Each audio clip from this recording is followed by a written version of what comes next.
آپ کو سب کو میں نے آج اس لیے تکلیف دی ہے کہ ہم تھوڑی بات کر سکیں کہ یہ جو پاکستان میڈیکل کمیشن ایکٹ ہے یہ کیا ہے، اس کے پیچھے کیا فلسفہ ہے، اس کی آخر کار کیوں ضرورت پڑی، یہ پی ایم ڈی سی سے کس طرح مختلف یہ فرق ہے اور اس میں ہمیں کیا ویلیو ہے، اور اگر کوئی کنسرنز یا ہمیں پریشانی ہے تو میں آپ کے جواب دینے کے قابل ہوں۔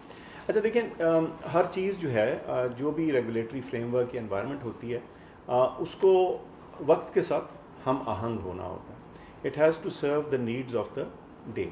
اچھا، جب پاکستان میڈیکل ڈینٹل کاؤنسل بنی 1962 میں، تو as you can imagine that is now 58 years ago, اور the world has changed. There were not 100 and something medical colleges then, شاید ہم ایک دو ہاتھوں کی انگلیوں پہ گن سکتے تھے جتنے میڈیکل کالجز تھے۔ ایک فرق زمانہ تھا، ایک فرق طور طریقہ تھا، ٹیکنالوجی فرق تھی، لرننگ فرق تھی، اور گلوبل کنیکٹیوٹی اور جو ریکوائرمنٹس اور نیڈس ہیں وہ فرق تھی۔ تو while the P M D C serve well for many years, لیکن دو تین چیزیں اس میں جو ہیں قابل ذکر ہیں۔ ایک تو یہ کہ ایک کانسیپٹ ہے کہ جب ایک ریگولیٹر ہے، آفٹر آل چلے پہلے یہاں سے شروع کرتے ہیں کہ کسی بھی ریگولیٹر کی ضرورت کیا ہے، اب وہ کیا ریگولیٹ کر رہا ہے اور وہ اس کا پرائمری مقصد کیا ہے۔ جو پروفیشنز کا ریگولیٹر ہے وہ فنڈامنٹلی اس لیے ایگزسٹ کرتا ہے کہ پروفیشنز کے اندر ایک سرٹن لیول آف کیپیبلٹی جو ہے وہ انشور کی جائے، کس کے لیے؟ عوام الناس کے لیے، پبلک کے لیے۔ سو پرائمرلی جو اس کا سٹیک ہولڈر ہے، سب سے بڑا سٹیک ہولڈر جو ہے وہ پبلک ہے، اور اس کا جو دوسرا امپورٹنٹ سٹیک ہولڈر ہے وہ پروفیشن اٹ سیلف ہے، ٹھیک۔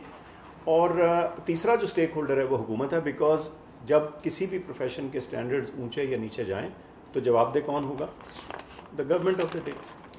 اچھا، اب ایسے ہے کہ ریگولیٹرز میں عام طور پہ جو ریگولیٹڈ اینٹیٹیز ہوتی ہیں وہ اس کرسی پہ یا اس میز پہ نہیں بیٹھتی۔ آپ کو مثال دیتا ہوں، اسٹیٹ بینک ہے۔ اب اسٹیٹ بینک ریگولیٹر کس کا ہے؟ بینکس کا ریگولیٹر ہے۔ کیا بینکس کے سی ای اوز اس میں بیٹھتے ہیں؟ نہیں، ٹھیک۔ اسٹیٹ بینک ان کا ریگولیٹر ہے، وہ خود سے اپنے آپ کو تو نہیں۔ اچھا، تو اوریجنل جو پی ایم ڈی سی تھا اس میں جو کاؤنسل تھی وہ ایک سنگل اینٹی تھی، جس میں میڈیکل کالجز کے جو پرنسپلز تھے، ڈینز تھے، وہ اس میں ممبرز ہوتے تھے۔ جوں وہ ایکسپینڈ کیے میڈیکل کالجز، اس کے نمبرز بڑھ گئے۔ ایک پوائنٹ یہ آ گیا کہ وہ نمبرز اتنے ہو گئے کہ وہ انویلڈی ہو گئے۔ اگر ایک کمرے میں 85 لوگ ہوں گے یا 100 لوگ ہوں گے تو ظاہر ہے کانورسیشن اس طرح سے نہیں ہو سکتی۔ تو پھر انہوں نے ایک ایگزیکٹو کمیٹی کو جنم دیا جو اس کو مینیج کرتی تھی۔ لیکن جو بیسک چیز تھی وہ یہ تھی کہ جو انفلوئنس یا پاور یا اتھارٹی تھی وہ سینٹرلائزڈ انٹو ون اینٹی تھی۔ اوور سائٹ گورننس بھی ان کی تھی، ایکیڈیمک کو بھی وہ دیکھ رہے تھے، انسپیکشنز بھی وہ کر رہے تھے، اور ایک یہ چیز ہو گئی تھی کہ جو ریگولیٹڈ اینٹیز ہیں وہ ریگولیٹر پہ بیٹھی ہوئی تھی، ایک طرح کی سیلف ریگولیشن۔ اور دنیا جہان میں دیکھا گیا کہ self regulation really breaks down after a certain point. اچھا، اب کیا کیا جائے؟ اگر آپ دائیں بائیں نظر دوڑائیں دوسرے ملکوں پہ تو بہت سی جگہوں میں جو ریگولیٹر ہے وہ گورنمنٹ اپوائنٹڈ ہونا شروع ہو گئے۔ بہت سی جگہوں میں اس کی کچھ پورشن جو ہے وہ میڈیکل یا فزیشین یا پروفیشنل لیڈ ہوتا ہے، اور کچھ جو ہے وہ سوسائٹی ایٹ لارج سے یا نان رجسٹرنٹس جن کو کئی دفعہ بولتے ہیں وہ ہیں۔ تو یہ جو پاکستان میڈیکل کمیشن ہے اس کا فنڈامنٹل جو لے آؤٹ ہے وہ یہ ہے کہ ایک اوپر کاؤنسل ہے جو اسینچلی اس کی گورننگ اینٹی ہے۔ گورننگ اینٹی میں آپ کے 9 ممبرز ہیں، ٹھیک۔ 2 ممبرز گورنمنٹ کے ہیں جو حکومت کی نمائندگی کریں گے، ایک فیڈرل سیکرٹری ہیلتھ اور ایک سرجن جنرل پاکستان۔ یہ تو 2 ہو گئے سرکاری ممبرز۔ اس کے علاوہ جو 7 ممبرز ہیں اس میں سے 3 ممبرز ایسے ہیں جو سوسائٹی کے کچھ سیگمنٹس کو ریپرزینٹ کرتے ہیں، لیکن very importantly P M C یا کسی ایسے ادارے کے اندر ایڈمنسٹریٹو، فائنینشیل اور خاص طور پہ پی ایم سی کے اندر لیگل ایشوز کافی ہوتے ہیں، تو ان کو لک آفٹر کرنے کے لیے، اس کے اندر ایڈیکویٹ انپٹ دینے کے لیے ان تینوں پروفیشن سے ایک چارٹرڈ اکاؤنٹنٹ، ایک لائر اور ایک فلینتھروپسٹ کو ڈالا گیا۔ باقی جو ممبرز ہیں وہ میڈیکل پروفیشن سے ہیں، جس میں ایک ڈینٹل سے ہے، باقی میڈیکل سے ہیں۔ اچھا، ایک شرط رکھی گئی اس میں، شرط یہ تھی کہ یہ جو ٹاپ گورننگ باڈی ہے، کیونکہ یہ رولز اور سسٹم کو بنائے گی اور چلائے گی، اس میں کوئی ایسا شخص نہیں ہونا چاہیے جو کسی بھی کالج کا